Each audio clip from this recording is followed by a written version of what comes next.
Yeah, I guess it's a tough two-edged sword there, because that was another surprising finding, was that a majority of respondents had said that they spent less than 10K annually to enrich their records, which is kind of funny given the fact that like folks know that it has negative impacts on business, and they're unsatisfied with their existing kind of like the existing state of their data and their ability to be agile with it. So I kind of like, it's funny to see the like delta there. I wonder from whence that comes. Well, there's a real dissonance there. I think folks, revenue leaders, demand gen leaders, marketing operations leaders, they know and they believe in things like ABM. And what does ABM teach you? Is right, you're going to personalize down to the contact level or the account level, personalize to the industry level. They believe in all that, and then they go out and they're like, okay, well, I don't have the data to do personalization, and I'm gonna try to find the data. I'm spending money on it, and then we talked about this a bit earlier. They start spending the money, they sign the contract, and then it's like, wow, this data provider really doesn't have good data on industry X, which is a core industry for me.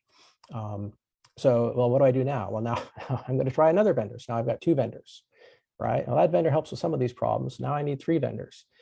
So I don't know if vicious circle is the right word, but yeah, you kind of get caught in the loop where you are enrolled in the notion of personalization and tailoring your message, which, there's so much data that shows that works when done well.